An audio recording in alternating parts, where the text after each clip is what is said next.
how to think fast and talk smart.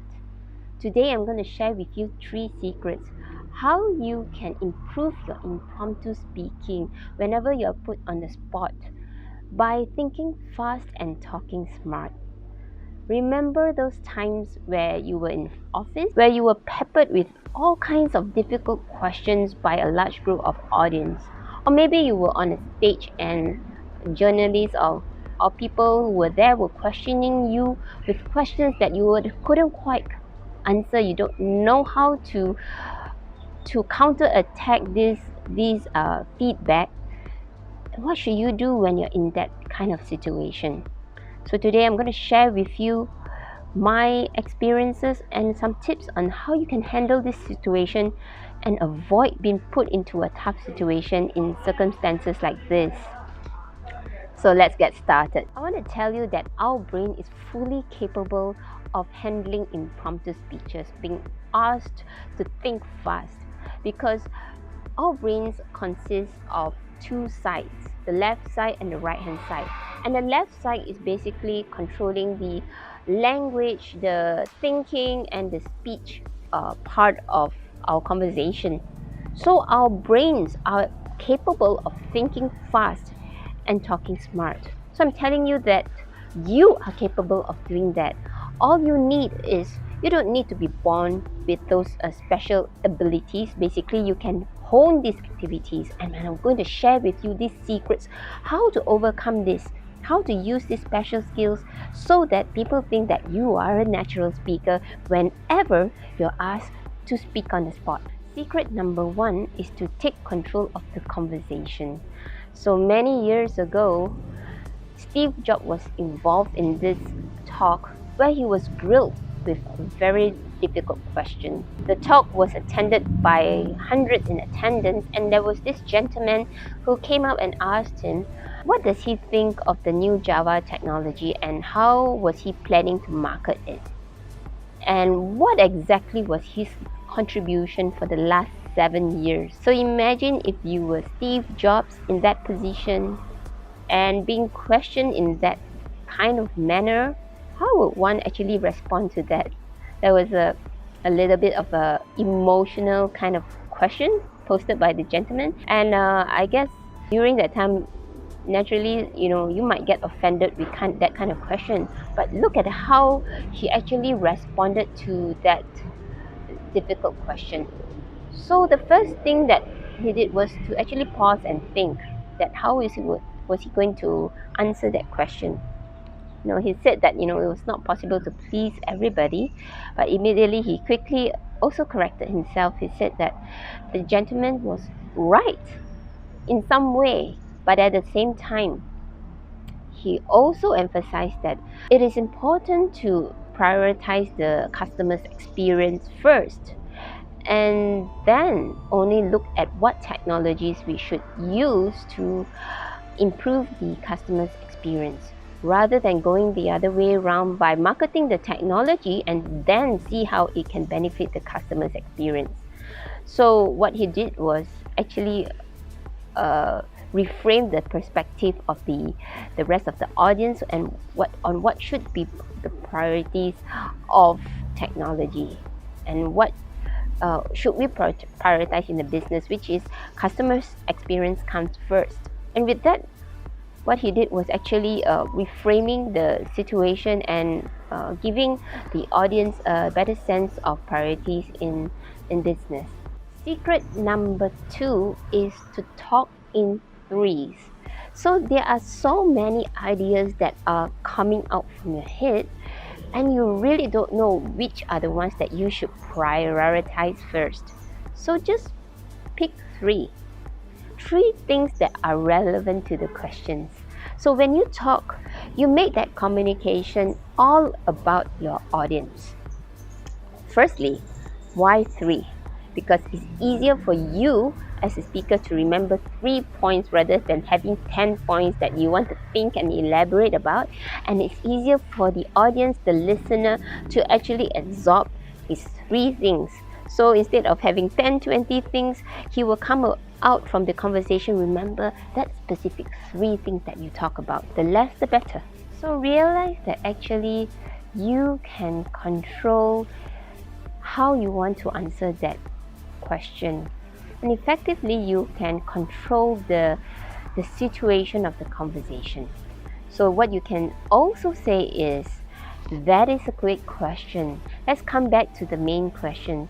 So basically, our discussion here are discussing about these main points 1, 2, and 3. So you, as the person who answer the question or the host of the speech, you can basically determine where you want to focus on and then steer that conversation towards the direction that you think is important to the audience. When you elaborate on those 3 points, use conversational language. This is important to you, the audience. So the word you is called the inclusive language. So you're talking directly to the audience and you get the audience to listen to you. And make sure that you elaborate and expand on those 3 points that you're talking about. And when you have a library of stories with you, it becomes very comfortable for you to elaborate on the 3 points. So your library of stories could be stories of your personal experiences, your experiences with your family, your co-workers, or experiences of your friends.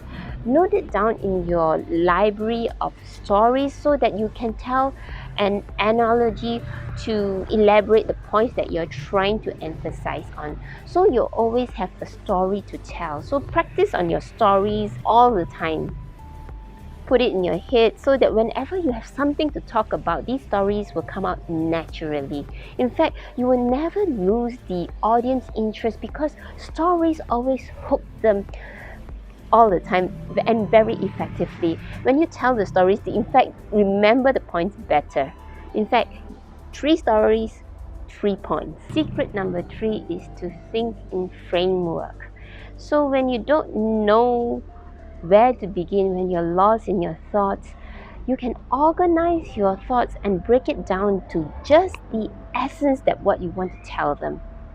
Then you make your mind clear about what you want to talk about. So for example, structure it so that your response comes within the boundaries, so that you can control your audience and keep your audience together. Whatever questions they have or whatever understanding they have is within the framework of your conversation. And when you have a framework, you realize that you are able to speak more comfortably because this framework is your comfort zone itself. So the first kind of framework structure I want to recommend to you is the chronological structure. A chronological structure means that you have the past, the present, and also the future.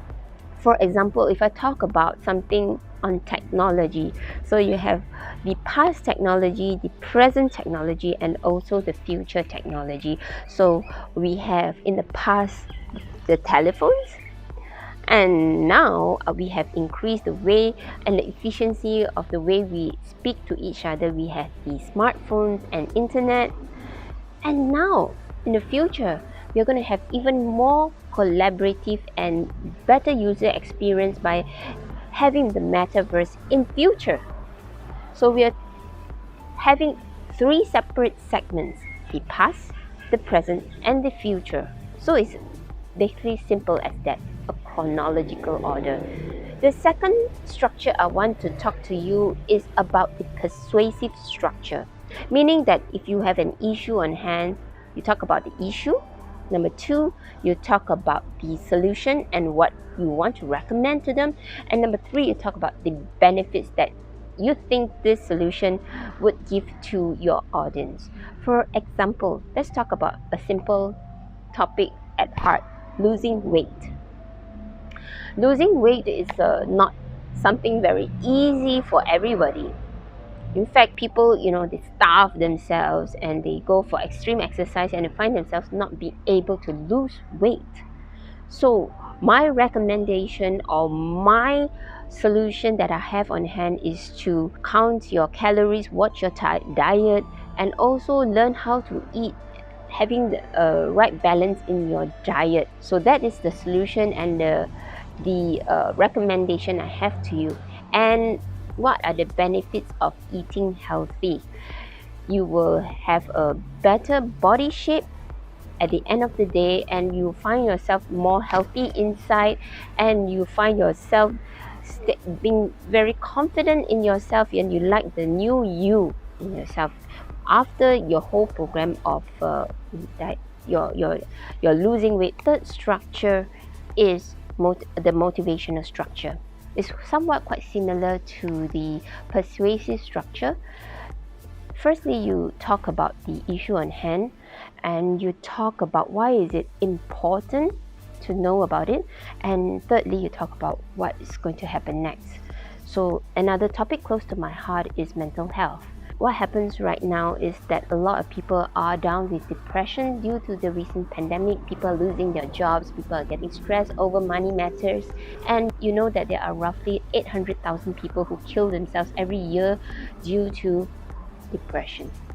The second point, why is it important to actually know that depression affects people?